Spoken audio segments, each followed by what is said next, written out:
Maybe you're already playing at senior communities as a volunteer. Maybe you are currently playing an instrument and sharing your love and light with senior communities, and you're already building rapport with your seniors, maybe locally, or maybe you're visiting a few random towns, and maybe you're singing in a church group or playing in a band and just volunteering your services, but you're looking to make the switch from volunteered to paid performer. And that's what we're going to talk about in this video.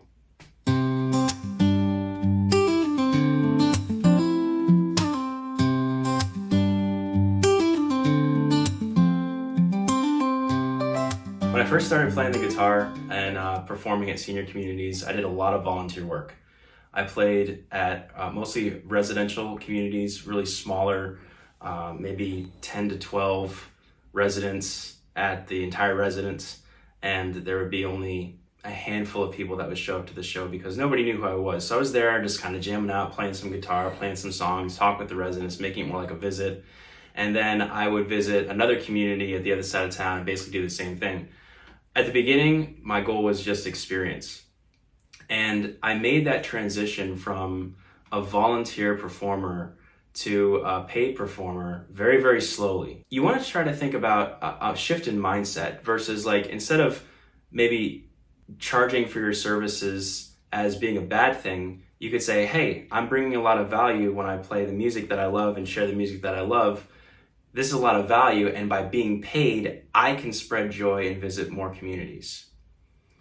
By being compensated for the services that you're providing, that allows you a little bit more freedom in the sense that you can now somewhat sustain yourself, for example, paying for the gas mileage to get to this show and to share your music with them, or to clear out a day of work so that you can visit 3 or 4 communities in a single day and play for each one for a half hour or an hour and be compensated a little bit for these services so you're able to visit more communities.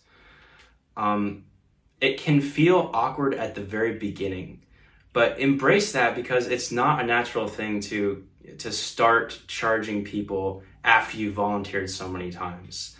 So kind of get your mindset into the shape of saying to yourself, I'm about to bring a lot of value to this community. I've developed this program and I have a lot to offer and I deserve to be compensated for my services. So change that mindset is number 1. Number 2, establish some professional boundaries.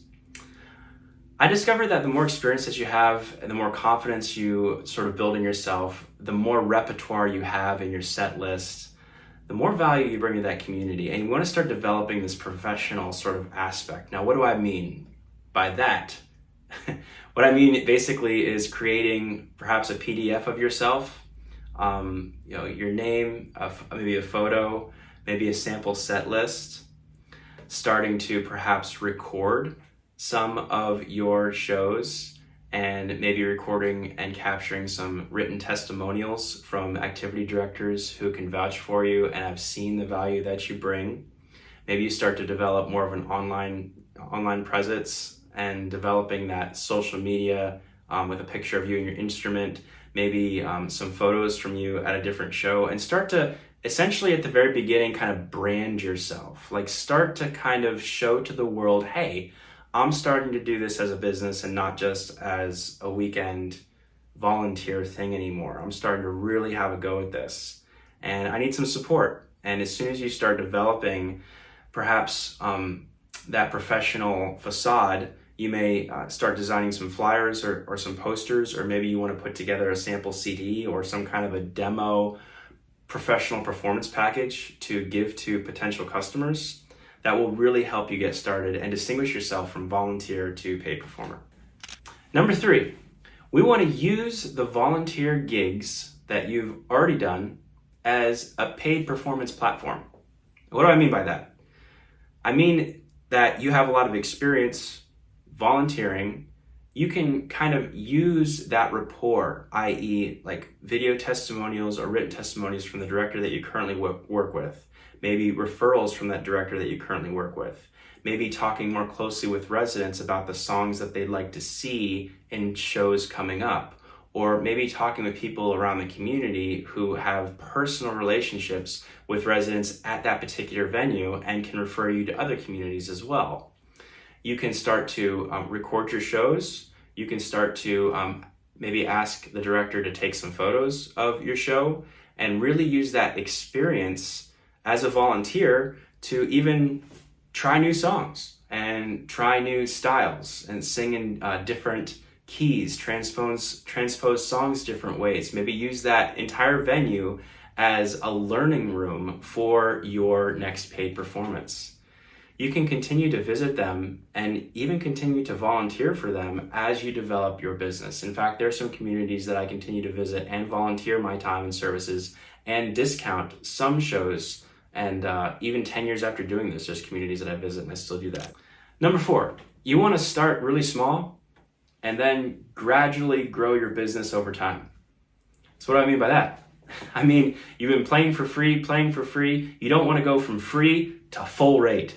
That's a huge jump. You want to make a small kind of incremental kind of thing. Like you might say something to the community that you're currently volunteering at, say something to the director like, I love playing for your residents and I see that they really enjoy it.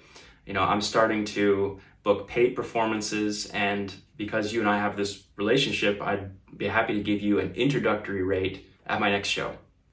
Maybe you want, your fee is $150, maybe you want to discount this first show, say, you know, I'll do this first show for $100. Or maybe you want to set up a series of shows, you know, once a week or once a month and start with an introductory rate. I would go anywhere between 50 and 100 to start after you've been volunteering. Also, the director has seen you so many times as a volunteer, they kind of have a relationship with you already, and they see the value that you bring to their community. And I think that it's not too far of a stretch to say that the director is almost expecting you to start charging for your services. So start small, start that, and then gradually build up your book of business at the current communities that you're working with. Number 5, start building some social proof. And I mean your Facebook, your Instagram, your YouTube, your LinkedIn. Start to build this business and show to the world that you're actually doing this. You have videos, you have testimonials, you're starting to share more photos of you in action, and you're starting to share the experience that you have with the residents. That's exactly what I did, and that's how I started to build rapport as a community performer, and I started to get referred from one community to another community to another community. And pretty soon you have all these like social media platforms that are in alignment with one another. Like, oh, this is Chris, the singer and storyteller and guitar player, not Chris the car salesman, or Chris the architect, or Chris the whatever other job that I did. Friggin' salesman, sold books and computers, and worked in carpentry, did a lot of roofing, and there's a long list of things. But basically, you want to build some social proof and start to build some credibility in your act and your program and the songs that you're putting together, and a picture of you and a video of you on all those social platforms as you build your business is really, really helpful. Number 6, you want to talk value, not price. You are volunteering, and you're giving your heart and your soul, and you're playing and you're singing and you're doing your craft, but you want to switch from volunteer to paid performer. You really want to focus on the value that you're bringing and not the price. An activity director is going to see, as a performer, you having your own song list, you having all these series of songs, you bringing in your own equipment, you driving your own car and driving all this way and setting up and doing the show. There's a lot of value there. And then on top of it all, you make the residents happy with the music that you love. Like there's a lot of value that you bring. And when you start to say, hey, I'm starting to do this professionally, and I'd love to give you this introductory rate because of our working relationship. And let's do this next show that we have scheduled. I'll be happy to give you the introductory rate of $50. The price, I mean, all communities have different budgets and everybody has a different price that they're working with, but all the value that you're bringing should look like this huge mountain compared to your fee. Like, you're going to give their residents an awesome performance, just like you have been doing when you've been volunteering before. So talk value, not price. And finally, this last tip that I want to give you is to create a repeat relationship with the communities.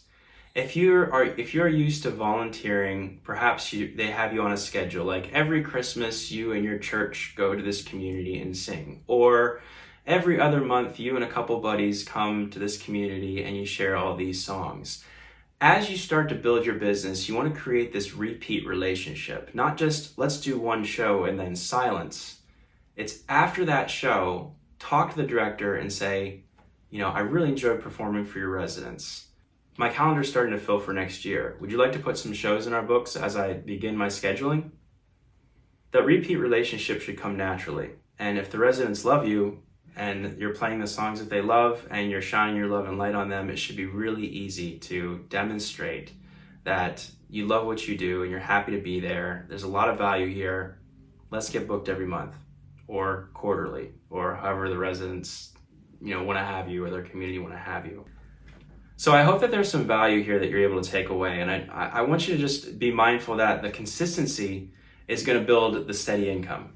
The more you do this, maybe you have to volunteer a little bit more before you make the jump for being paid performer, but the more that you start to build your brand and you start to build your relationships and you start to show more and more value each show that you do, the easier it's going to be to make that shift from volunteer to paid performer. So I hope that you have an awesome next gig, and I hope that you keep shining your love and light on senior communities, and I'll see you in the next video.